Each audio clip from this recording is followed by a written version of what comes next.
గేట్లు మూసేస్తేనే సమస్య పరిష్కారం అవుతుందని కాదు. ఆ సైడు ఈ సైడు దాని మీద ఆ బ్రీచ్ ఉంది. ముందు ఆ బ్రీచ్ క్లోజ్ కావాలి. అది వైఎస్ఆర్ కాంగ్రెస్ పార్టీలో ఆ బ్రీచ్ పడింది. ఇప్పుడు కూడా బుకాయిస్తున్నారు.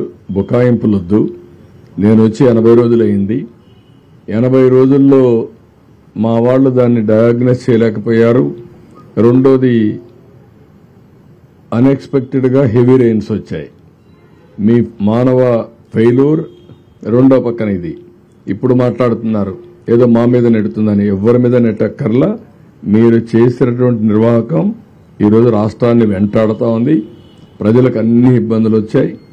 ఇది ఒకటే కాదు, అడుగడుగున అడ్మినిస్ట్రేషన్ మొత్తం ఫెయిల్ అయింది. ఒక మాట చెప్పాలంటే ఒక వెంటిలేటర్ పైన పెట్టే పరిస్థితికి వచ్చారు ఈ రాష్ట్రాన్ని. అందుకని ఒక పక్క ఆర్థిక ఇబ్బందులు, ఒక పక్క అడ్మినిస్ట్రేషన్ డిఫంక్ట్ కావడం, డిపార్ట్మెంట్స్ అన్ని పనిచేయకుండా పోవడం, ఇంకొక పక్క తప్పుడు పనులు చేయడం, ఇంకొక పక్కన మీరు చూస్తే ఎక్కడికక్కడ బురజల్లే కార్యక్రమం చేయడం, ఇలాంటివన్నీ చేసే పరిస్థితికి వస్తున్నారు. ఇవన్నీ ఎక్కడ క్షమించే పరిస్థితి ఉండదు. ప్రజల్లో కూడా చైతన్యం తీసుకొస్తాం. ఒకటే గుర్తుపెట్టుకోండి, రాజకీయ పార్టీకి ఉండవలసిన లక్షణాలు ఒక్క లక్షణం కూడా ఈ పార్టీకి లేదు. నేను చాలా పార్టీలు చూశాను 45 సంవత్సరాల్లో. ఏ పార్టీ ఇలాంటి పార్టీ ఉండదు.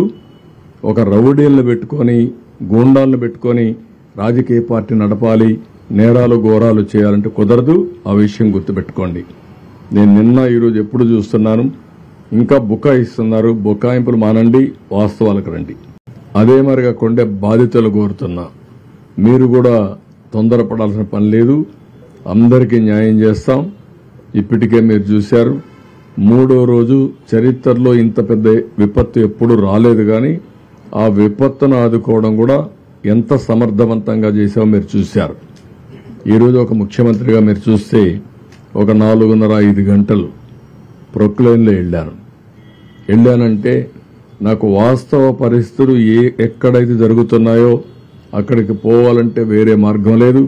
నేను హెలికాప్టర్లు వెళ్ళొచ్చు, కానీ హెలికాప్టర్లు వెళితే పైన చూసేదానికి అవకాశం ఉంటుంది. డెప్త్కి పోలేం. డెప్త్కి పోవాలంటే ప్రజలతో ఇంటరాక్ట్ అయితే తప్ప సాధ్యం కాదు. అందుకని రోడ్డు మీద వచ్చి నేను చూశాను. రిమోట్ ఏరియాస్కి ఎవ్వరూ పోలేని ప్లేసెస్ కూడా వెళ్ళాను ఈరోజు.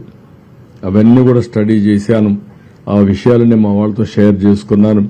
మా వాళ్ళు కూడా చాలా వరకు ఆల్ అడ్మినిస్ట్రేషన్ మొత్తం గ్యారప్ అయ్యారు. రేపు ఎల్లుండో మీకు చాలా వరకు నార్మల్స్ తేవడానికి సర్వ విధాల ప్రయత్నం చేస్తున్నాం, తీసుకొస్తాం. Thank you.